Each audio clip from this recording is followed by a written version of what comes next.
আন্তর্জাতিক রাজনীতিতে আবারও এক নতুন উত্তেজনা। মার্কিন নিষেধাজ্ঞা উপেক্ষা করে চীনের একটি জাহাজ হরমুজ প্রণালী পার হয়েছে, আর সেটিও আবার হর্ন বাজিয়ে। এই ঘটনাকে ঘিরে এখন বড় প্রশ্ন, এটা কি যুক্তরাষ্ট্রকে চ্যালেঞ্জ নাকি ইরানকে সমর্থনের বার্তা? চলুন পুরো বিষয়টা সহজভাবে জেনে নেই। সম্প্রতি খবর পাওয়া গেছে চীনের একটি জাহাজ হরমুজ প্রণালী দিয়ে পার হওয়ার সময় জোরে হর্ন বাজায়।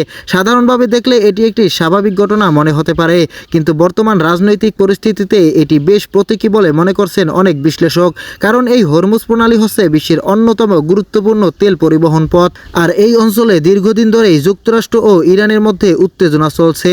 এই অবস্থায় চীনা জাহাজের এমন আচরণকে অনেকে একটি বার্তা হিসেবে দেখছেন। একদল বিশ্লেষক মনে করছেন এটি যুক্তরাষ্ট্রের প্রতি এক ধরনের চ্যালেঞ্জ, যেখানে চীন দেখাতে যাচ্ছে যে তাদের নিষেধাজ্ঞাকে তেমন গুরুত্ব দিচ্ছে না।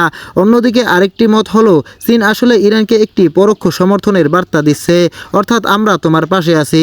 তবে বাস্তবতা একটু ভিন্ন হতে পারে, কারণ এখন পর্যন্ত চীনের পক্ষ থেকে এ বিষয়ে কোনো আনুষ্ঠানিক ব্যাখ্যা দেওয়া হয়নি, এবং আন্তর্জাতিক কূটনীতিতে অনেক সময় এমন ঘটনাকে অতিরঞ্জিত করেও দেখা হয়। তাই নিশ্চিতভাবে বলা কঠিন এটি ইচ্ছাকৃত বার্তা নাকি শুধুই একটি সাধারণ নৌ সংকেত। তবে একটি বিষয় পরিষ্কার, বিশ্বের বড় শক্তিগুলোর মধ্যে এই অঞ্চলে টানাপোড়েন বাড়ছে, আর ছোট ছোট একটি ঘটনাও বড় রাজনৈতিক ইঙ্গিত হিসেবে দেখা হচ্ছে।